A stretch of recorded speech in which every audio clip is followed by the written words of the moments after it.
The motivation for these gestures is to make a gesture. It is self-conscious gesturing and not natural. Whether you like it or not, the first time people meet, see, or hear you, they form a first impression, and a public speech is no exception. What you say, how you say it, and how you look contribute to an audience's initial reaction to you and your speech. While an introduction can achieve many goals, there are 4 goals that are always worth pursuing.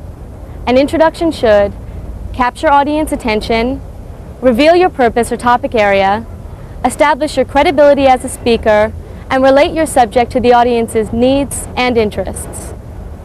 Here are a few examples of student introductions. May of 1991 was labeled as Measles Immunization Month, during which a Big Bang campaign was conducted in 18 countries to vaccinate every child between the ages of 9 months and 15 years. With a target population of 1,800,000 children, this was the largest coordinated health project in history. There was only one problem with this May campaign. The United States was in no way involved. It was 18 Caribbean countries which launched this immunization plan.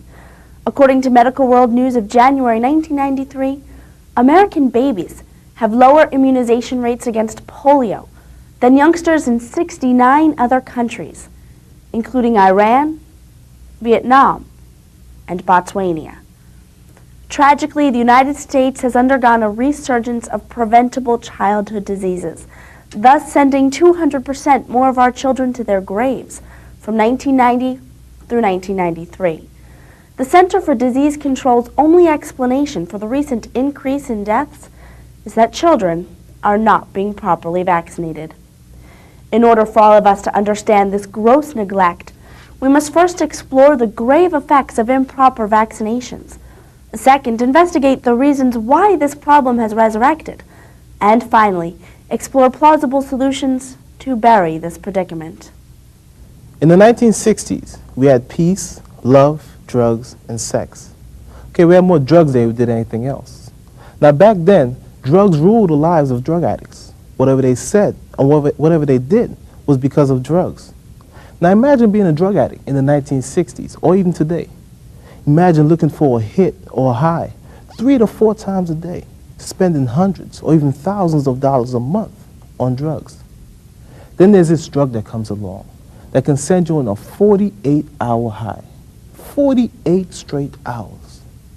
And you can run down to the corner drugstore and pick this drug up in prescription form in the near future simply because you're a drug addict. Now there is such a drug. This drug is called Ibogaine. Ibogaine is a psychedelic drug that came about in the 1960s. A July 1993 article of Omni magazine sourced that Ibogaine can cure your addiction for heroin, cocaine, and many other forms of drugs, including alcohol. And it does this all by easing withdrawal symptoms from drugs. And it also does this by blocking neurotransmitters within the brain. Now this drug is not only important to drug addicts that want to get off of drugs, but it is also important to many of us in the United States simply because drugs does cause a major crime problem in this country. So today I'll tell you exactly what Ibogaine is, how it functions in the brain to cure drug addiction, and also the current status of this drug. I love you. You love me. We're a happy family. What's big and purple and loved by nearly every preschool in America? Barney. Barney was born 5 years ago when former school teacher Cheryl Leach couldn't find a video to hold her 2-year-old son's attention for more than 5 minutes. 5 years later, Barney's still alive and immensely popular, says Beth Ryan, communications and PR manager for the Lions Group. Since Barney and Friends has such a significant influence on the current market and youngsters, we shall examine the rhetorical effectiveness of the show. Today, we'll first examine a neo-Aristotelian method, then apply it to the PBS show Barney and Friends, and finally, draw some rhetorical conclusions to better understand why Barney is such a success. There's an old saying that crime doesn't pay. Unfortunately, We spend a lot of money trying to make that saying come true.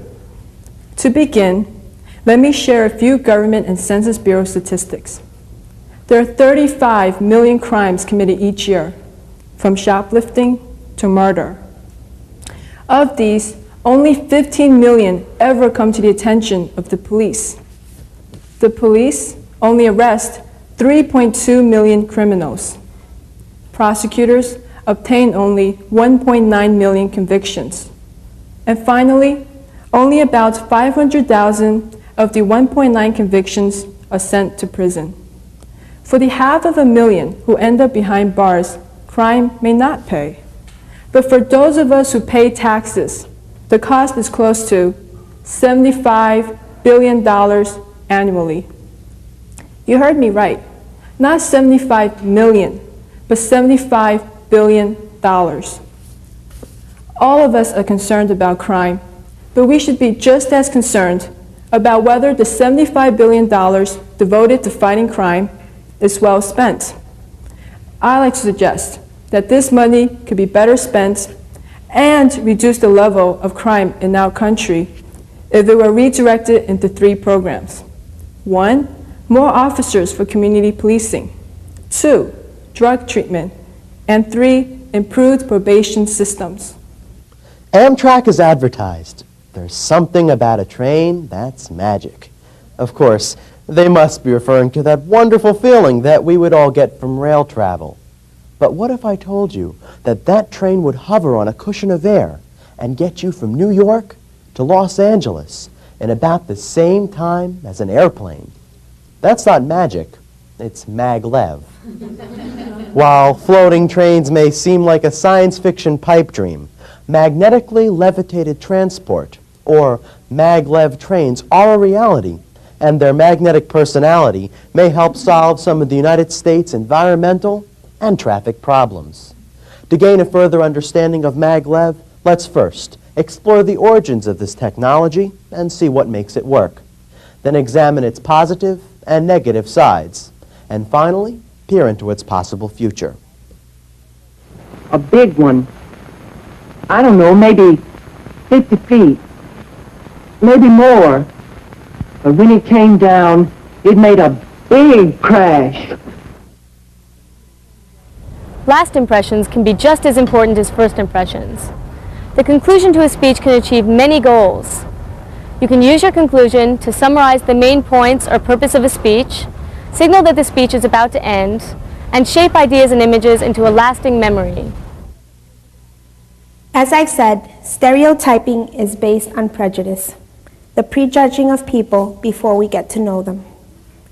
We must start teaching children to understand how stereotyping occurs and how it hurts to be prejudiced. But since people will be people, there will always be ladies and gentlemen in a drugstore who will look at me and see a criminal. Today, I hope you have learned to see these prejudiced people as folks in need of education and understanding rather than bigots who should be excused and pardoned. While our government has been lax in its duties, it's time we took some action ourselves. By becoming educated and acting on that knowledge, we are very capable of reducing Medicare fraud greatly. Many feel the system is too large and geared too much toward processing claims. Cracking down may ultimately depend on smarter, more vigilant consumers who are fed up. Mrs. Otero and the many like her have learned their lesson. It's time the rest of us do. Besides, it's our money. AIDS is a terrible disease and a controversial topic. As you now know, I strongly believe that we should have mandatory AIDS testing for healthcare workers. You also know that I agree with those who say it's an invasion of privacy, and even an insult to those people who work to save lives. But keep in mind that if society is going to put their lives in the hands of healthcare workers, we should make sure that our lives are in safe hands. 6 years ago, the Voyager project recognized the value of synthetic oil and incorporated it into their record-breaking mission. Today, we have explored the world of synthetic lubricants and have seen how an old product can have a brand new birth. by first exploring the chemical differences between conventional and synthetic oil, then elaborating on the advantages and disadvantages to using them, and then lastly, exploring synthetic oil's positive effect in our environment, we can see that synthetic oil will certainly be a product incorporated into our lives. In 1903, the Wright brothers flew the first engine-powered flight. That made worldwide news. The Rutan brothers made a bit less hubbub than the Wright brothers, but at least they used the right oil. So now we have looked at exactly what ibogaine is, the legend that surrounds the creation of this drug, also how ibogaine functions in the brain to cure drug addiction, and the side effects of ibogaine, as far as the bad side effects. And we have also looked at the current status of this drug, as far as its researchability and its little, if no, marketability. I would like to leave you with this question. Would you rather live the next 50 years with a few burnt-out receptors, or would you rather die in the next few years an addict? You may say this question is too far-fetched or too advanced to be asked, but researchers say this is a question addicts will have to deal with in the very, very near future. Staggering the lunch hour to reduce congestion and crowding. I also think that the students... Yes, Tom's audience was not tuned in on him. No matter how good his ideas were, he was not getting them across. And his friend, Bill Brent, was worried. Why didn't they listen to Tom?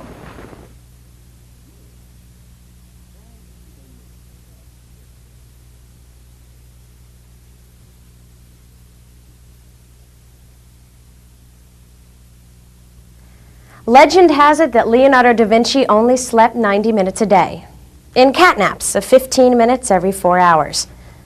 Well, just as da Vinci established his cycle of sleeping, researchers found that a fruit fly's love song lasts approximately 60 seconds, while its cycle of movement and rest are an astounding 24 hours long. Well, this same link that connects da Vinci with our fragile flying friends is the exact one that explains why most women give birth between 1:30 and 2:30 a.m. The confusing connection is not morning sickness. Rather, the link that fastens da Vinci, insects, and mothers-to-be is a biological clock. And according to the New York Times of May 16, 1992, the biological clock commands changes in the heartbeat, breathing, waking, sleeping, digestion, and the secretion of hormones. Sounds like an expensive clock. Well, today we will investigate our own molecular timepieces and find out why they take a lickin' and keep on ticking. In order to better understand the true timing technology of our biological clocks, we will first count down with the mechanics of our internal cogs and springs. Then sound the alarm with the chaotic side of our internal timekeepers. And finally, chime into how our biological clocks are gradually beginning to enhance knowledge within the medical arena. Since the beginning of time, plants, animals, and humans have all established a particular rhythm or schedule. This biological clock is also referred to as a circadian rhythm, from the Latin circa diem, meaning about a day. According to U.S. News and World Report of January 18, 1993, scientists are on the verge of understanding the inner workings of the mammalian timekeeper as well. Thus, the biological clock is a mechanism which links all living beings. The April 11, 1992 issue of The Economist explains, the average human circadian rhythm cycles about once a day and is about 25 hours long. Now, if an individual wanted to view someone's biological clock at work, just place a person in a cave. No lights, no windows. They would wake up and go to sleep an hour later. Thus, their bodies would be responding to the 25-hour internal clock as opposed to the 24-hour actual day. Now, we think of our biological clocks as this hidden clock inside of our head. But it's actually a group of over 8,000 neurons in the brain that control our daily rhythms. And our rhythms, which are triggered by light, are linked to an integral element called melatonin, the right stuff at the right time. Melatonin, or the Dracula hormone, is produced in darkness. Normally, the pineal gland in the brain secretes melatonin so the body knows it's dark out. In the article entitled Living in Perpetual Twilight in the Nutrition Health Review of Winter 1992, it reveals that those individuals that have abnormally high melatonin levels due to constant overcast regions or windowless workplaces find themselves sad, irritable, depressed, uninterested in their work, and socially withdrawn. Its effect is similar to taking tranquilizers 24 hours a day. Well, this substance, which triggers our biological clock, is linked and also serves as a catalyst for a number of specialized functions. For instance, 8 to 10 a.m. is labeled as the time for pain protection. Health Magazine of March 1992 suggests scheduling root canals and other painful activities during this time. Well, this is when our tolerance is the highest. 10 a.m. to noon is when we are most alert and aware. So it's time for confrontation. Also, speaking and presentation skills are peaking. Conversely, 7 to 9 p.m. is the time to taste. Our 5 senses are most acute now, including appreciation for music, fine cognac, and other sensory pleasures. Well, as it appears, our biological clocks are the culprits of the best of times and the worst of times. And despite our greatest willpower, our physiology is geared to induce sleep on a daily basis, a force which is difficult to fight. Infancy is the first sign of our clocks in chaos. The circadian rhythm is poorly developed until 3 to 4 months of age, and a child must adjust from the dark atmosphere of the womb to irregular day-night shifts, which accounts for the sleepless nights of new parents. Yet, when our internal chronometers become developed, they make us our most alert every 12 hours, as well as our sleepiest every 12 hours.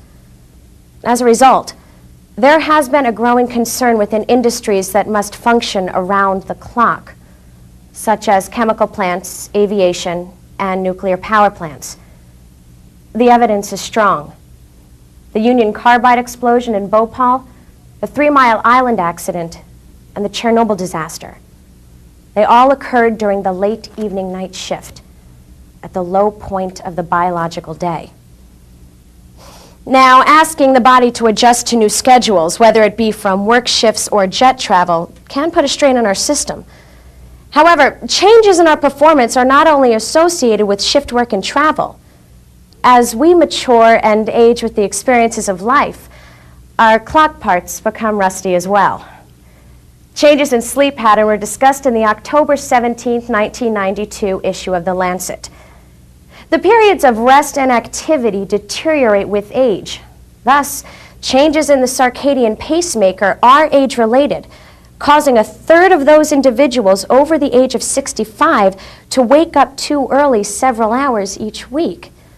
Well, this scientific data dismisses the myth that grandma and grandpa don't need the sleep that they used to.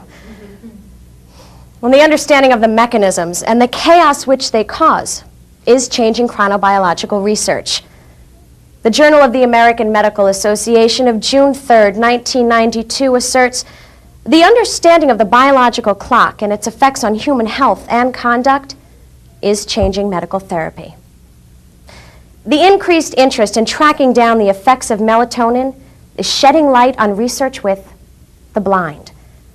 And because the blind do not sense light, their systems are free-running, simulating a 25-hour day.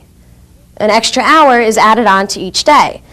And therefore, every 12 days, their systems would experience a 180-degree shift, as if they'd just flown to Japan. Well, Dr. Alfred Louis, a psychiatrist, reveals melatonin could readjust the circadian rhythms of the blind by pinpointing that exact moment an individual prepares their 180-degree shift. The New York Times of November 3, 1992 construes, Dr. Louis and others are currently testing a melatonin pill that could very well readjust the circadian rhythms of the blind. Well, those in the psychiatry field are not the only individuals benefiting from circadian research. So too are cardiologists. According to the British Medical Journal of January 18, 1992, our biological clocks may cause the more frequent number of coronary arrests in the early morning, between 6 a.m. and noon. Also, the first 2 hours after wakening are extremely dangerous to those individuals susceptible to strokes. Now, the more doctors know about and work with these biological clocks, the more able they will be to treat heart disease. Pharmacological Therapy of June 1992 explains that most drugs exhibit a rapid absorption period in the early morning, and the chronopharmacological behavior of the drug can play an important role in the effectiveness of any oral medication. One such technique involves computerized implantable drug pumps that can infuse drugs at different dosages, depending upon the time of day and a person's own individualized biological clock.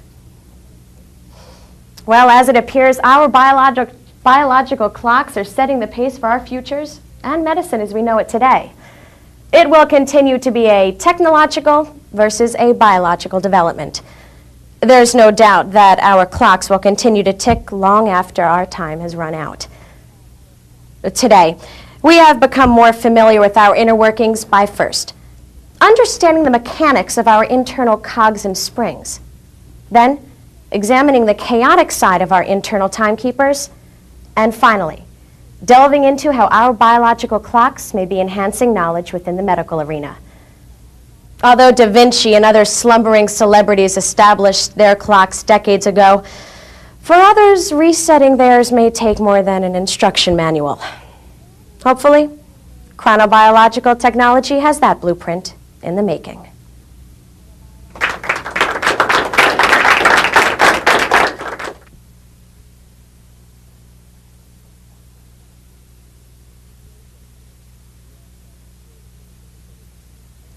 Dave Winfield, the all-star left fielder for the Minnesota Twins and New York Yankees, was a multi-sport superstar in high school.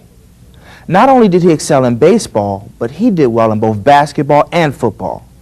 So well that by the end of his junior year in high school, he had reached All-American status in all three sports and was the most sought-after athlete in the country. You see, what made Dave Winfield so attractive to so many people was not just his prowess on the baseball field, the football field, or the basketball court, but it was his versatility in each of these sports. On the baseball field, he was a left fielder, but he also played center field, right field, first base, catcher, and pitcher. That's 6 of the 9 possible positions. And on the basketball court, he was a small forward, but he also played big forward and center. That's 3 of the 5 possible positions. And lastly, we saw him on the football field, where he was a wide receiver, tight end, fullback, inside linebacker, outside linebacker, defensive end, and kicker. You see, what made Dave Winfield so attractive to so many people was his versatility, and it's versatility that makes aspirin a wonder drug. According to Scientific America of January 1991, scientists say Americans consume 16,000 tons of aspirin tablets a year. That's 80 million pills. And we spend about $12 billion all on this non-prescriptive painkiller. However, few Americans neither know what aspirin is nor how aspirin works. So today, we'll look at the history of this wonder drug. Then, look into some of its uses. And finally, discuss some of the prevailing theories as to how aspirin truly works. Acetylsalicylic acid, which you may think Sister Sally sold at the seashore, is actually the scientific name for aspirin. Aspirin was created in the crude form in the mid-19th century by the French chemist Carl Gerhardt and refined a decade and a half later by the German chemist Karl Johann Kraut, and then rediscovered at the turn of the century by Felix Hoffmann of the Bayer Company of Germany, then a chemical dye manufacturer. In the book entitled The Aspirin Wars, it cites Hoffmann as saying his main goal was to build an industrial empire that will ensure aspirin's presence around the globe. While trying to make his dream a reality, Hoffmann opened his next factory in the United States just before World War I. However, once the war started, his dream of marketing aspirin around the globe became a nightmare. With all the assets from his U.S. factory being confiscated as enemy property and later auctioned off to Sterling Products of West Virginia. And Sterling Products not only got the monetary value, but they got the right to produce and sell this new wonder drug. Well, after the war, the Bayer Company of Germany was very upset, and they fought long and hard with the judicial system of the United States in hopes of regaining sole possession of their new drug. And after many years of battle, which was finally resolved in 1920, we saw the two sides deciding to share not only the profits, but the newly found market as well, with the Bayer Company of Germany concentrating on Europe, while Sterling Products of West Virginia concentrated on the new, rapidly growing markets in both North and South America. Well, now that we've seen a sampling of acetylsalicylic acid's scientific start, we can now survey several standard uses surrounding the sensational drug. In the Parade magazine of May 12, 1991, scientists still rank aspirin high on their research list, even though this fascinating drug is nearly 100 years old. And in recent years, scientists have discovered aspirin does wonders, and not just for headaches. Well, we all know that the original purpose for aspirin was to stop headaches, but the September 13th edition of U.S. News and World Report clearly states that aspirin, depending on its dosage, can curb or cure many things. Like Dave Winfield, aspirin is extremely versatile.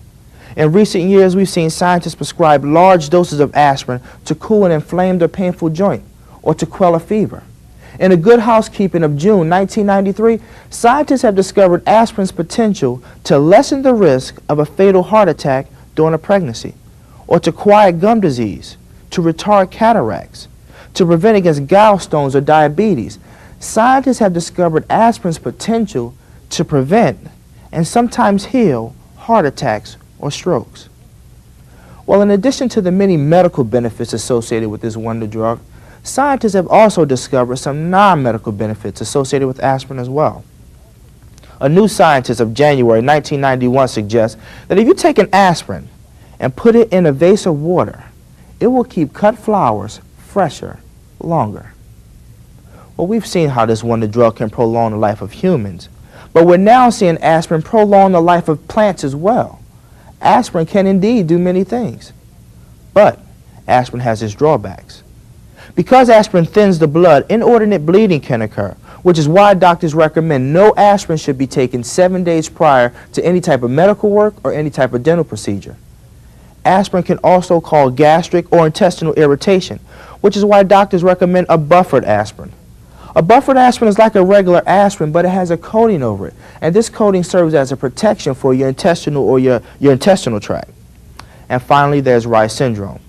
Reye syndrome is a relatively rare but potentially fatal disease that usually afflicts children or teenagers who are treated for a fever while having the flu or chickenpox. The reasons are not yet known. However, aspirin's pluses still predominate. See, it's amazing how something so small can do so many things. But now that we've discussed the history of this wonder drug, then analyzed some of its uses, we're now able to discuss some of the prevailing theories as to why aspirin does what it actually does. Currently, one of aspirin's most important applications is the prevention of heart attacks and strokes.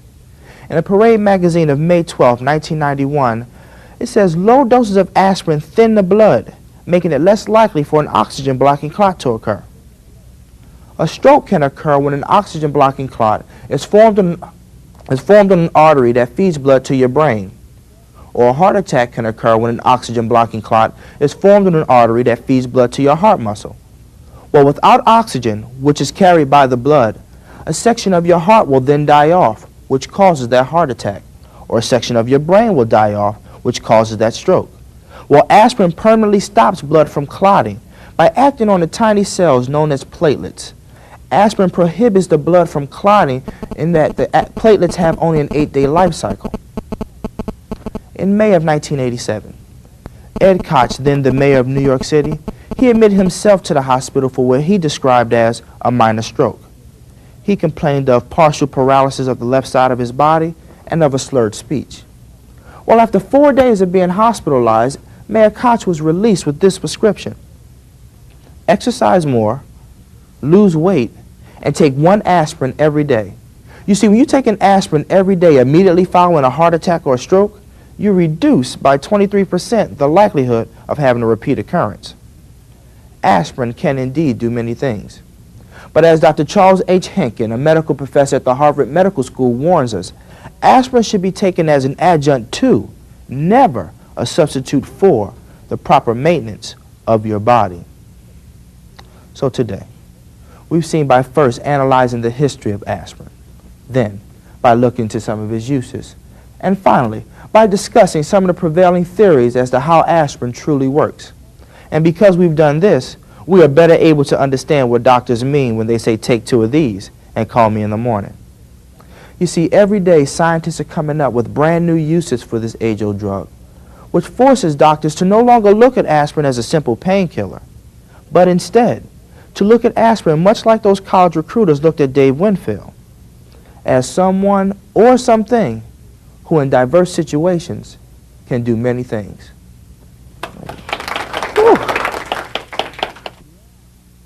Can you remember to analyze, plan, and deliver? Analyze, plan, deliver. You got that, Tom? Got it, but what does it mean?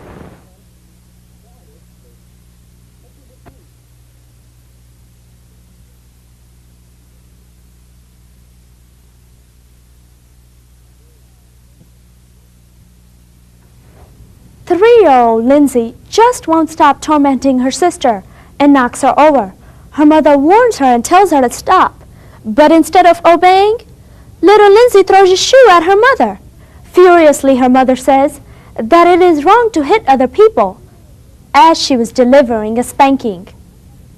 According to the September 1992 issue of McCall's magazine, 4 out of 5 American parents still believe in spanking, and 50% of those who spank do so once a week. However, in the long run, it doesn't actually work as a way of correcting children's misbehavior, and it is a potentially dangerous practice, concludes Penelope Leach, author of Your Baby and Child. The issue is not whether spanking is child abuse, but whether or not it is an effective method of disciplining a child. To find out, let's first examine the justifications of spanking as a disciplinary method, then determine the effects of spanking, and finally, explore alternative solutions to spanking. Dr. Marie A. Strauss, co-director of the Family Research Laboratory at the University of New Hampshire, says that children are spanked most at age 3 and 4. This, according to the Journal of Social Problems of August 1991. In 2 national surveys, Strauss found that 90% of parents of 3 and 4-year-old had spanked their child the previous year. Parents who use spanking as a disciplinary method generally believe that it just makes good sense. Sometimes parents use spanking because their own parents used to spank them. Other parents feel that not hitting means being soft on discipline.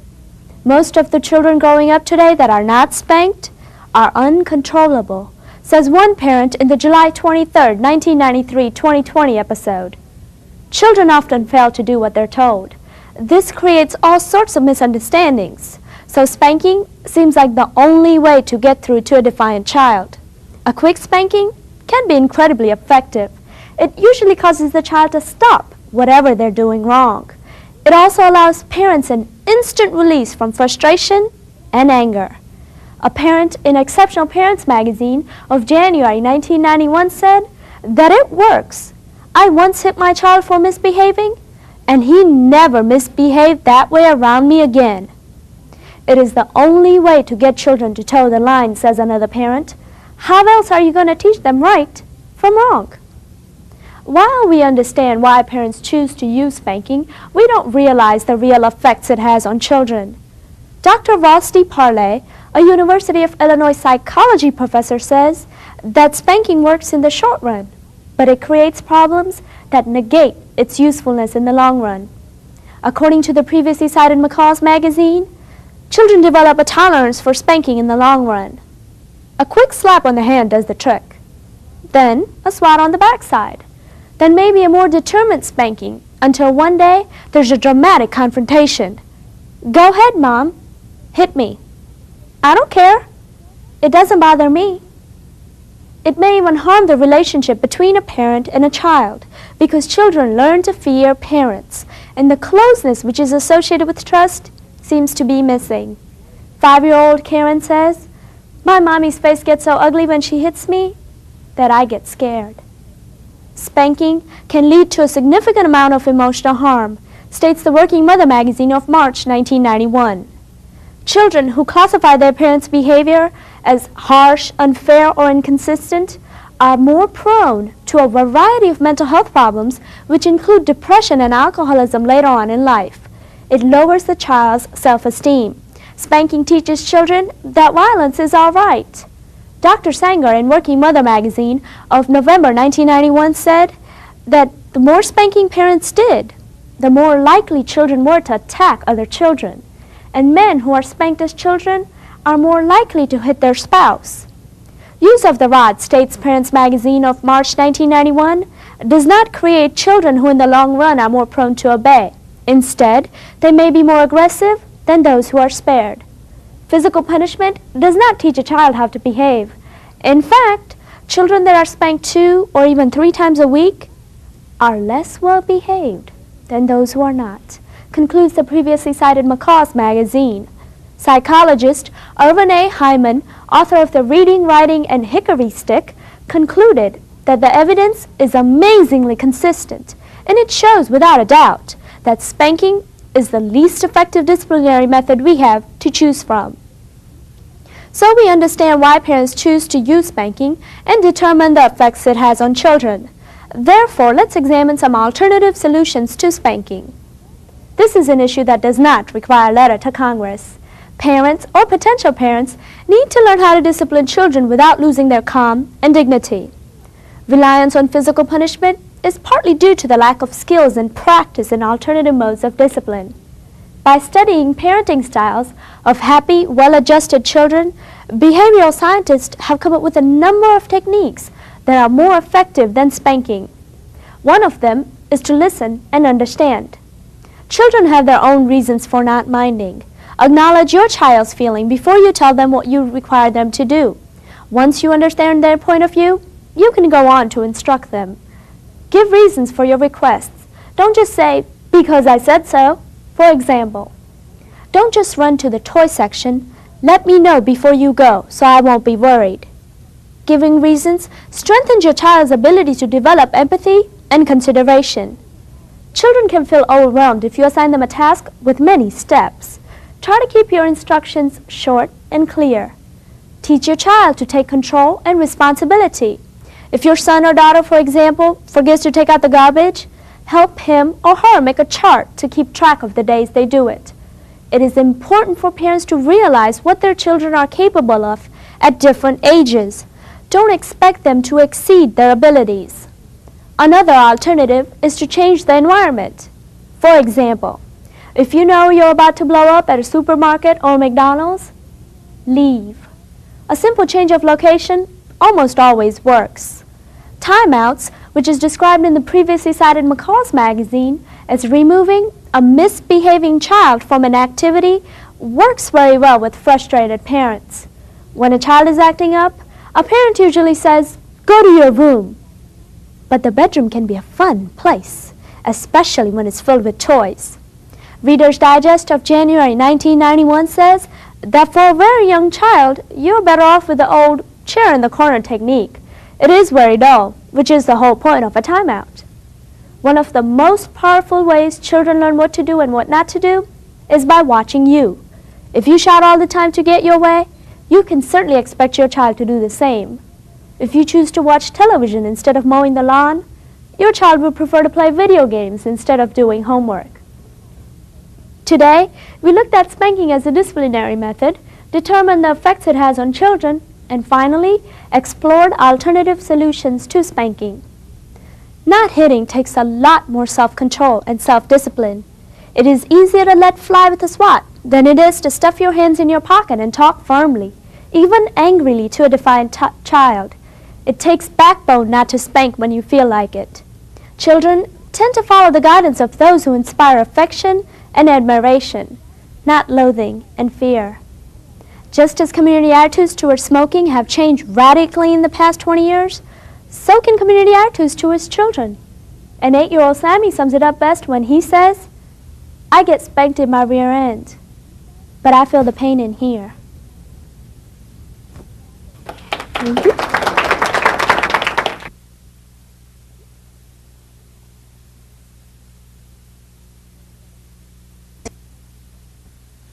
hormones, pesticides, insecticides, antibiotics, drugs, disease.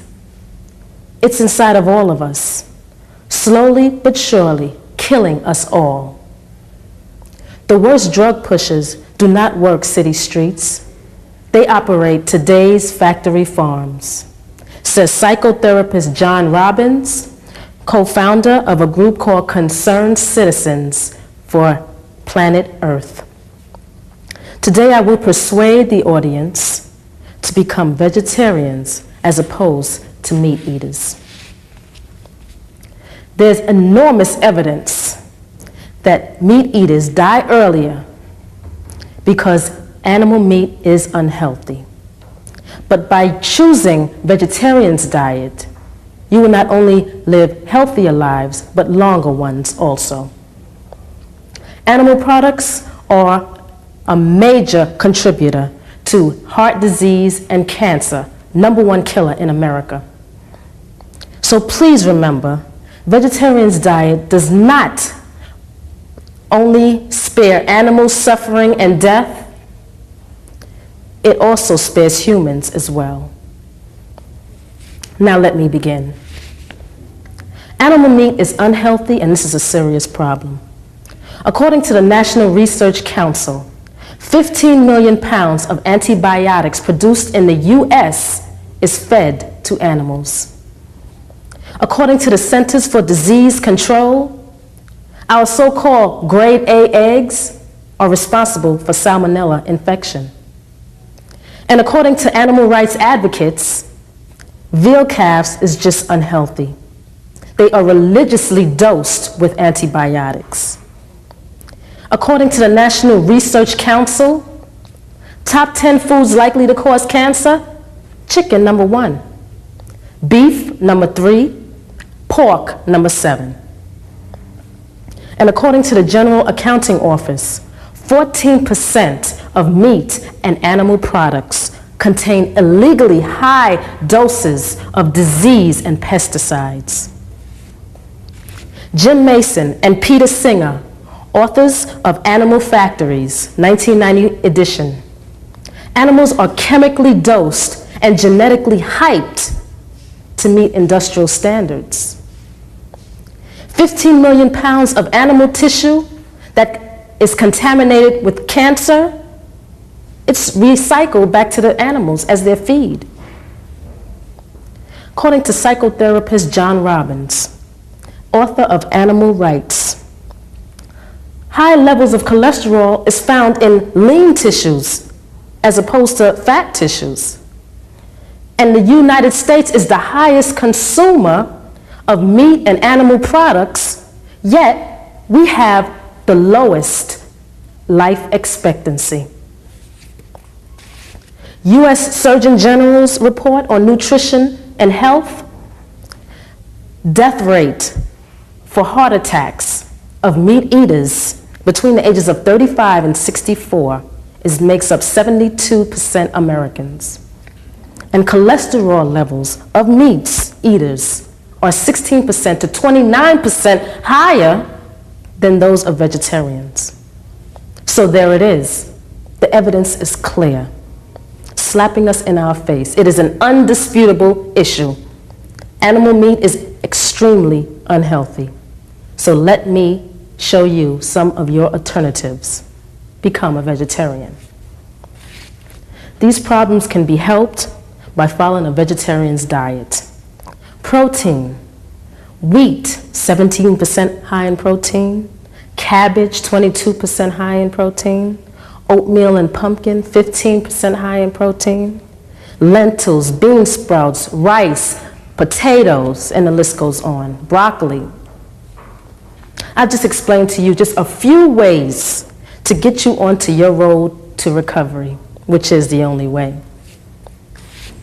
Becoming a vegetarian proves to be a healthier move for others, and it can be for you. Just imagine yourself the world's most physically fit human being. Imagine yourself the winner of the Ironman triathlon in Hawaii, located in Hawaii.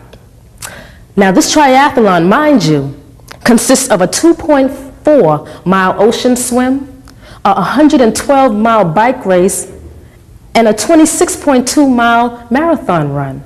Now, imagine you just the winner of all of this 4 times in a row, 3 times consecutively. Well, Dave Scott, scholar and athlete, did more because he is the world's most physically fit human being by accomplishing what I have just stated. And he is a vegetarian. If you avoid animal products, you will not only become healthier and enjoy a longer and better life, you will also decrease the number of animal sufferings and deaths. Now I have presented the hardcore facts that animal meat is unhealthy and that becoming a vegetarian is just the only way to go. I ask you, please make sure and switch immediately and become a vegetarian. You can simply eliminate some meats, milk, and eggs for starters. But for greater guidance, I suggest John Robbins' book entitled Diet for a New America, or the National Research Council, Diet and Health, Implications for Reducing Chronic Disease Risk, or the U.S. Department of Health, Education, and Welfare's book entitled Healthy People, the Surgeon General's report on health promotion and disease prevention. Ladies and gentlemen, the evidence is clear. Hormones, pesticides, antibiotics, drugs, disease, insecticides, they're in us all. We don't have much time. We don't have much time.